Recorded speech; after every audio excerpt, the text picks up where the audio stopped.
Tumsifu Yesu Kristu. Naomba uzungumzie hili jambo. Kuna kitu kinanikera sana kwenye ndoa yangu. Mke wangu asipolala na nguo ya WAWATA, basi atalala na t-shirt iliyochorwa mafuvu na imeandikwa toxic, ama atalala na t-shirt ya kikoba, yani chama, iliyoandikwa tafuta pesa, mwanaume haaminiki.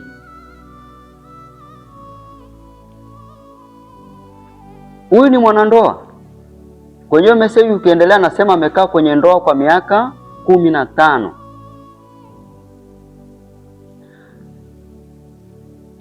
Hebu fikiria, huyu ni mwanandoa, ni mwanaume ambaye kila akirudi nyumbani, akiingia chumbani kulala, anakutana na mke wake ambaye yupo kitandani. Kama hajavaa t-shirt iliyoandikwa tafuta pesa, mwanaume haaminiki, basi atakuwa amevaa nguo ya WAWATA.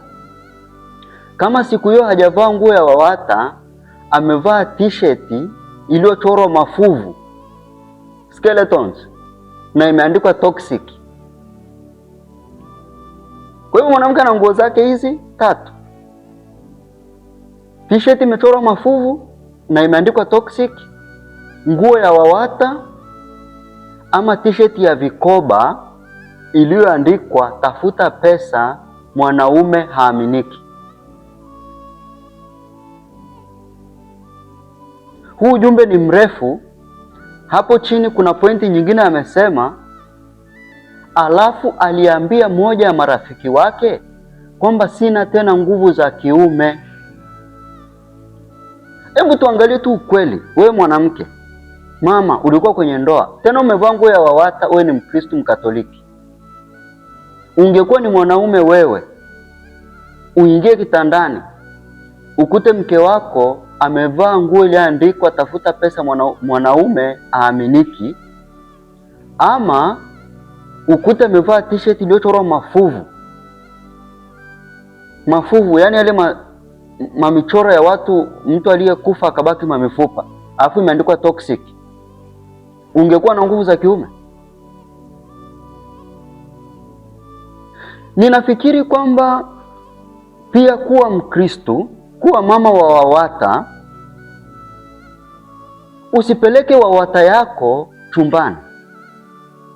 WAWATA haiko chumbani.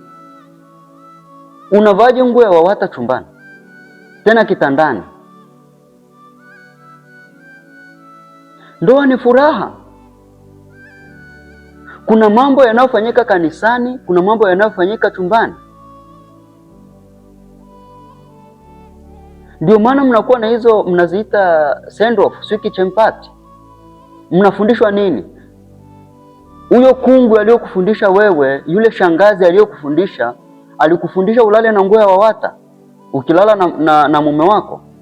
Alikufundisha ulale na matisheti ya mafuvu?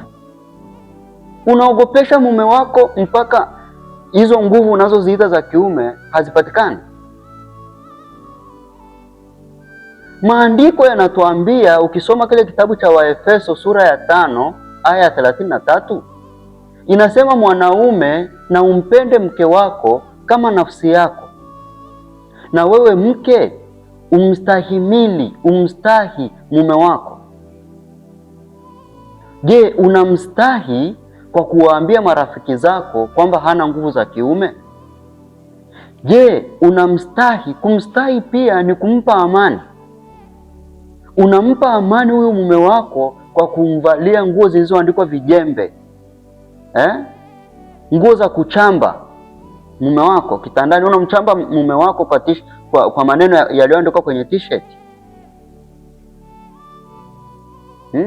Ukisoma pia kitabu cha Methali sura ya 5 aya ya 18, nayo inasema, mwanaume, chemichemi yako ibarikiwe, nawe umfurahie mwanamke wa ujana wako.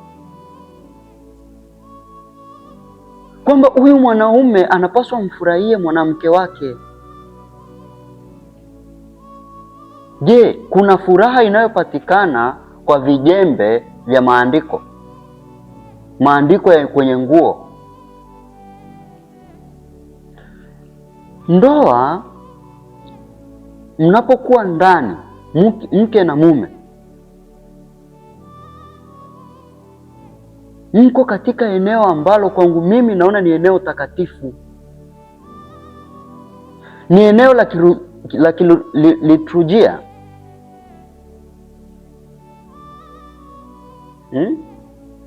Kuna mazingira yake, kuna utaratibu wake, kuna heshima yake.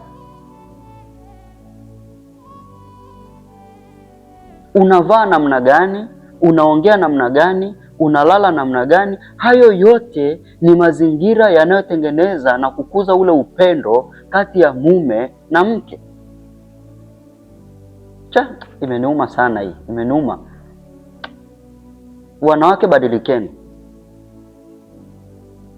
Kuna nguo zinauzwa 200 huko, night dress 200, 500, unapata nguo za kulala za wiki moja. Unalala na nguo ya kikundi, nguo ya kikoba. Unalala na nguo za WAWATA. Unalala na nguo ya chama, t-shirt ya chama unalala nayo. Imeniuma sana.